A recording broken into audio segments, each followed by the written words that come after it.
Doctor साहब ये बताइए कि रोज़े की हालत में शुगर जो है वो चेक की जा सकती है?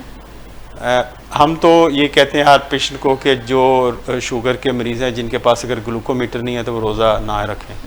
क्योंकि शुगर का चेक करना बाकायदगी से ये बहुत ज़रूरी है। और सारे उलमा का फतवा है कि रोज़े की हालत के अंदर शुगर टेस्ट की जा सकती है। बहुत सारे लोगों का ख्याल है कि हम खून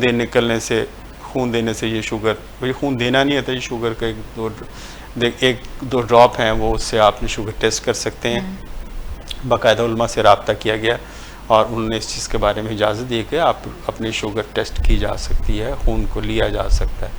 तो रोज़े पे कोई फ़र्क नहीं पड़ता। अच्छा। तो डेफिनेटली हर डायबिटिक पेशेंट जो रोज़ा रखना चाहता है उसको रोज़े की हालत में शुगर टेस्ट करनी चाहिए। कब कब करनी चाहिए चेक, मतलब क्या? हाँ, ये बड़ा एक इंटरेस्टिंग क्वेश्चन है कि किस वक्त करनी चाहिए। देखिए, इसमें थोड़ा सा एक लॉजिकली मैं कहता हूँ कि हम देखिए, अगर हम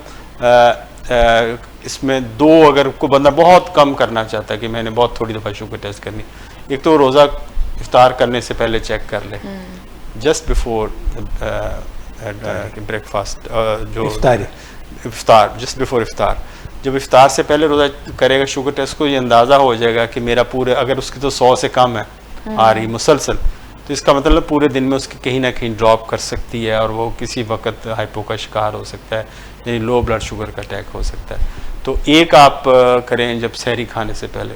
वो हमें बताएगा कि आपका शुगर लेवल जो है पूरी रात को कैसा कंट्रोल रहा। अगर बहुत ज़्यादा रहा तो ऑब्वियसली आपको अपनी खुराक जो शुगर की जो सुबह सहरी पे ले रहे हो उसको एडजस्ट करना पड़ेगा।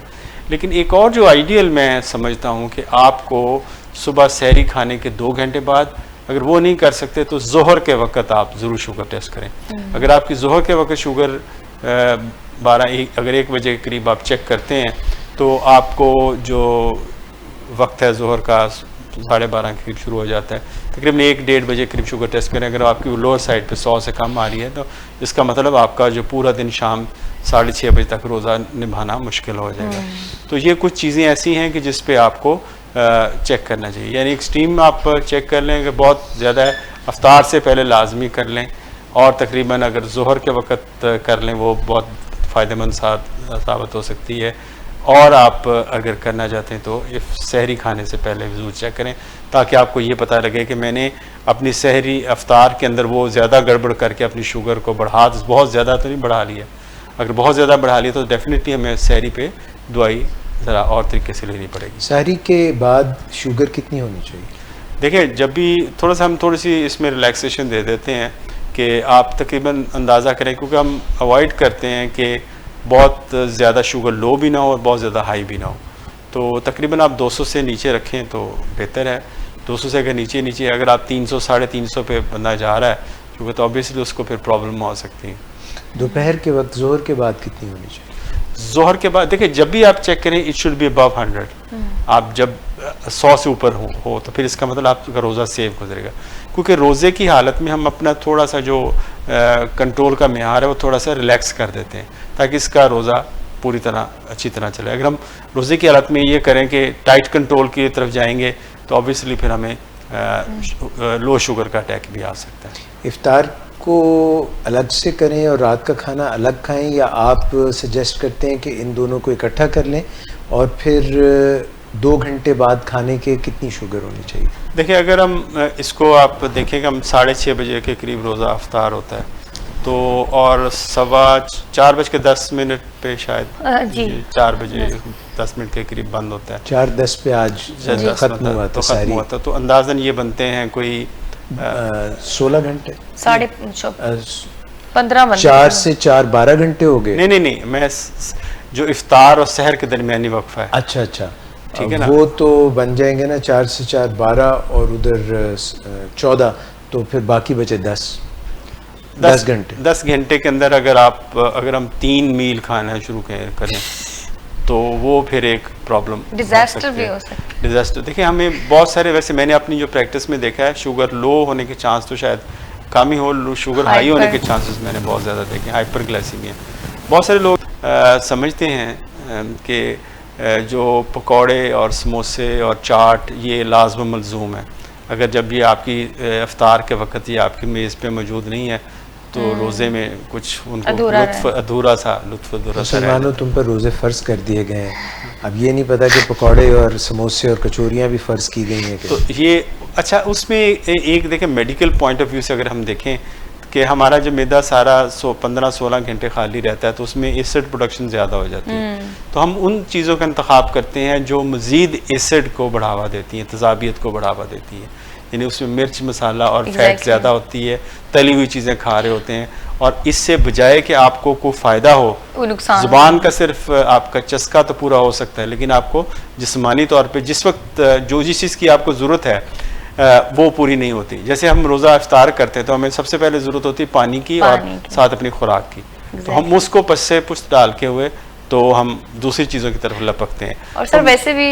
एसेंस खत्म हो जाती है ना रोज़े की, अगर आप इफ्तारी में पकौड़े समोसे या तली हुई चीज़ें खाना शुरू कर दें तो जो बेसिकली आपको जिस्मानी फ़ायदा भी तो होता है ना रोज़े रखने से, तो रोज़ा रखना है ना कि आपने उल्टा ज़्यादा ही खा लेना है। देखिए हम रोज़े में वो काम करते हैं जो सारा साल नहीं करते, सारा साल रोज़ चाट कौन खाता है और सारा साल कौन पकौड़े समोसे खाता है, तो हमने शायद इसको एक फूड फेस्टिवल के तौर पे बनाना चाहिए। हालांकि इसकी जो स्पिरिट है रोज़े की, कि जो सबक आपने 15-16 घंटे में सीखा है कि अपनी जो टेम्पटेशन के बावजूद आप कुछ नहीं लेते, आपके सामने दुनिया जहाँ की तरगीबात मौजूद हैं, अगर आप उससे ना कहना सीखते हैं तो ये जो ना कहना सीखते हैं, तो ये जो ना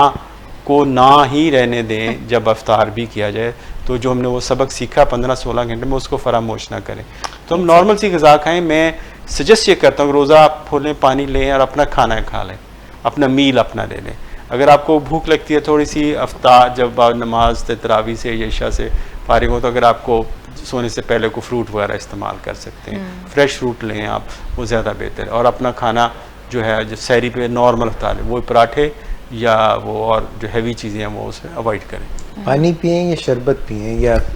ड्रिंक्स पिएं मीठे? देखिए जो फिज़ी ड्रिंक्स हैं या बहुत मीठे ड्रिंक्स हैं, शुगरी ड्रिंक्स हैं, वो तो खैर अवॉइड करने चाहिए। सादा अगर आपको ऐसा है कि अगर आप कोई भी आर्टिफिशियल स्वीटनर डाल लें और अपनी लीमू स्कैंजमीन बना के ले सकते हैं। अगर आपका ब्लड प्रेशर हाई नहीं है तो नमक फिर भी थोड़ा सा डाल के या कम नमक के साथ आप लस्सी भी ले सकते हैं, नींबू पानी ले सकते हैं, जो आपकी सारे दिन की कमी को पूरा कर सकता है, नमकियात की कमी को पूरा कर सकता है, या सादा पानी भी लिया जा सकता है। जो फिज़ी ड्रिंक्स लेना कोई अक्लमंदी नहीं है कि क्योंकि आप शुगर लेवल एकदम बढ़ा देंगे और तज़ाबियत पैदा करेंगे और केमिकल उसके अंदर होते हैं।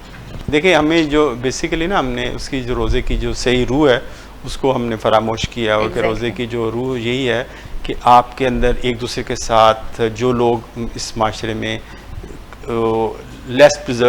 लेस उसको कहते हैं कम जिन लोगों दर्जे में हैं, गरीब लोग हैं, उनका ख्याल रखते हैं, उनके साथ बॉन्डिंग बनती है, आपके अंदर अपनी जो पैसा है माल है उसको देने का जज्बा पैदा होता है, और आप अपने खाने पीने पे कंट्रोल करने की कोशिश कर सकते हैं और अपने आप को बेहतर कर सकते हैं।